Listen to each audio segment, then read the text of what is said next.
Hello मेरे प्यारे भाई बहनों, कैसे आप सभी लोग। आई होप आप सभी लोग बढ़िया होगे और आगे बढ़े रहे। तो आज की वीडियो में हम बात करने वाले हैं हमारे फ्लेक्स बॉक्स के बारे में। प्रीवियसली वीडियो में हमने फ्लेक्स बॉक्स को थोड़ा डिटेल में समझा था कि फ्लेक्स बॉक्स क्या होता है हमारे सीएसएस के अंदर और कैसे वर्क करता है वो हमने देखा था। तो आज हम फ्लेक्स बॉक्स की कुछ प्रॉपर्टीज को जानने वाले हैं और फ्लेक्स बॉक्स को कैसे हम हमारे वेब पेज के ऊपर अप्लाई करेंगे, हमारे एलिमेंट्स को कैसे हम डिस्प्ले फ्लेक्स बनाएंगे, वो आज देखने वाले हैं। आपने प्रीवियस वीडियो नहीं देखा है कि हमने फ्लेक्स बॉक्स को बारे में डिटेल में एक्सप्लेनेशन दिया था, तो जल्दी से जाके चैनल पर चेकआउट कर सकते हैं।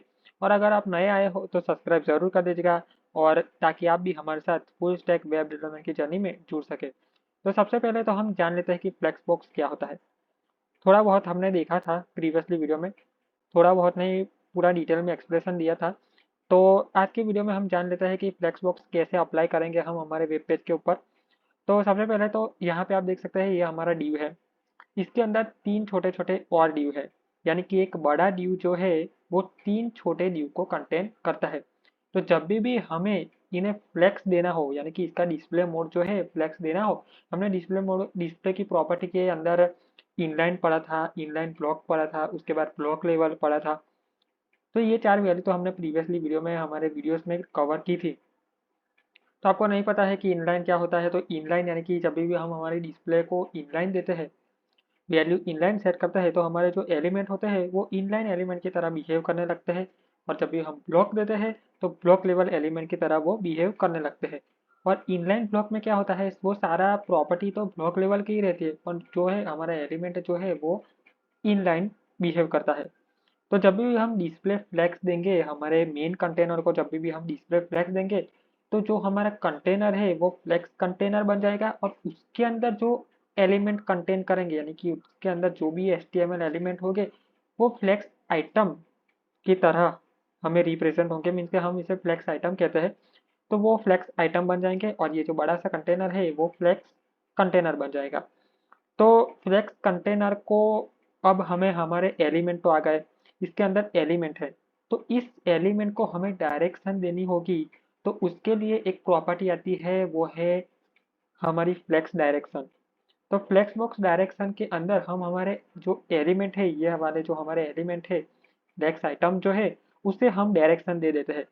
तो सपोज हमें हमारे फ्लेक्स आइटम को रो में डायरेक्शन देनी हो, या तो फिर रो में रिवर्स में डायरेक्शन देनी हो, कॉलम में डायरेक्शन देनी हो, कॉलम की तरह अरेंज करना हो, रो की तरह अरेंज करना हो, या तो फिर कॉलम में रिवर्स की तरह अरेंज करना हो, तो हम इन चार वैल्यूज की मदद से, हमारी फ्लेक्स बॉक्स डायरेक्शन प्रॉपर्टी की मदद से हम कर सकते हैं। आपको ऑफिशियल डेफिनेशन देखनी है इसकी शुद्ध अंग्रेजी में, तो ये कुछ इस प्रकार से है। It is set how to flex item are placed in a flex box container along which axis and direction, यानी कि हमारे फ्लेक्स बॉक्स के अंदर जो आइटम है, हमारे फ्लेक्स आइटम, वो किस तरीके से अरेंज होंगे, एक्सिस और जो हमारे डायरेक्शन है वो किस तरीके से अरेंज होंगे, वो इसको हम हमारे फ्लेक्स बॉक्स डायरेक्शन प्रॉपर्टी की मदद से कर सकते हैं। ये चार वैल्यू है।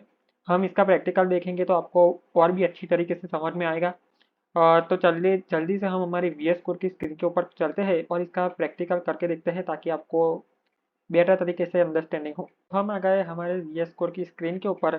तो सबसे पहले तो हमने यहाँ पे पहला ड्यू बनाया है, उसका नाम हमने रखा है कंटेनर।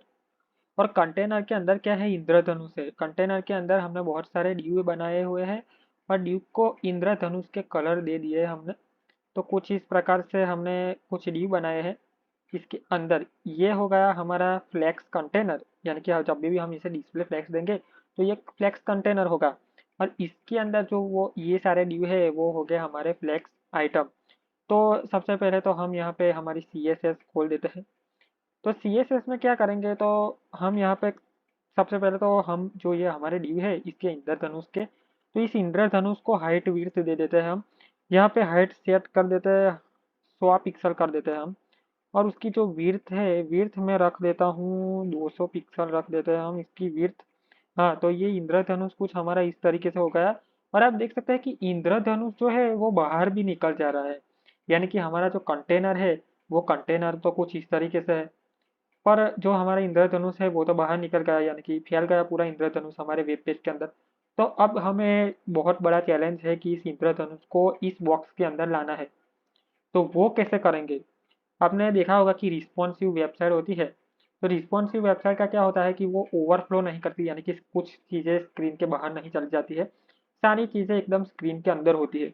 तो वैसे ही तरीके से हमें इसे इन इंद्रधनुष को इस बॉक्स के अंदर डालना है, यानी कि फिट करना है। तो कैसे करेंगे?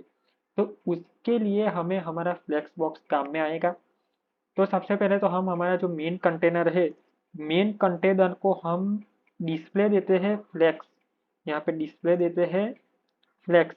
जब भी मैं फ्लेक्स डिस्प्ले दूंगा तो ये देखिए बाय डिफॉल्ट हमारे जो फ्लेक्स है, फ्लेक्स आइटम है, वो रो डायरेक्शन में रिप्रेजेंट हो गए हैं। जो फ्लेक्स की डिफॉल्ट डायरेक्शन होती है वो होती है रो, और जब भी हम डिस्प्ले फ्लेक्स करते हैं तो वो रो में अरेंज हो जाते हैं हमारे फ्लेक्स आइटम। तो आप देख सकते हैं पहले तो हमारा इंद्रधनुष बाहर निकल कर रहा था, तो अब जब भी हमने डिस्प्ले फ्लेक्स दिया है तो वो एकदम कंप्लीट कंटेनर के अंदर फिट हो जा रहा है, यानी कि कुछ भी ओवरफ्लो नहीं कर रहा है। उसके बाद हमने बात की थी हमारी फ्लेक्स डायरेक्शन की, कि जब भी हमें हमारे जो ये फ्लेक्स आइटम है वो किस डायरेक्शन में अरेंज करने हैं, वो हम अरेंज कर देख सकते हैं हमारे फ्लेक्स डायरेक्शन की मदद से। तो यहाँ पे मैं कर देता हूँ फ्लेक्स डायरेक्शन। फ्लेक्स डायरेक्शन में अभी तो हमारे पास रो में है, तो रो को कर देता हूँ मैं कॉलम। तो कॉलम में जब भी अरेंज करूंगा तो ये आप देख सकते हैं ये कॉलम में अरेंज हो गए, यानी कि ये पूरा सीधी तरीके से अरेंज हो गया है। रो में क्या होता था कि रो में हॉरिजॉन्टल लाइन में अरेंज होता था, और ये कॉलम जो है वो वर्टिकल लाइन में अरेंज हुआ है। अगर हम इसी तरीके से कॉलम रिवर्स करें तो क्या होगा? तो आप देख सकते हैं रेड पहले आ गया। पहले क्या होता था कि कॉलम में वायोलेंट कलर जो है वो पहले था। अगर हम रिवर्स करें तो रिवर्स में रेड कलर पहले आ जाएगा, वायोलेंट कलर नीचे आ जाएगा। उसी तरीके से हम रो में भी कर सकते हैं। तो बाय डिफॉल्ट तो रो था, अब रो रिवर्स करेंगे तो ये हमारा जो आखिरी वाला कंटेनर है वो पहले आ गया, और पहले वाला है वो आखिरी में चला गया। तो कुछ इस प्रकार से आप फ्लैक्स बॉक्स को आपके वेब पेज के ऊपर अप्लाई कर सकते हैं।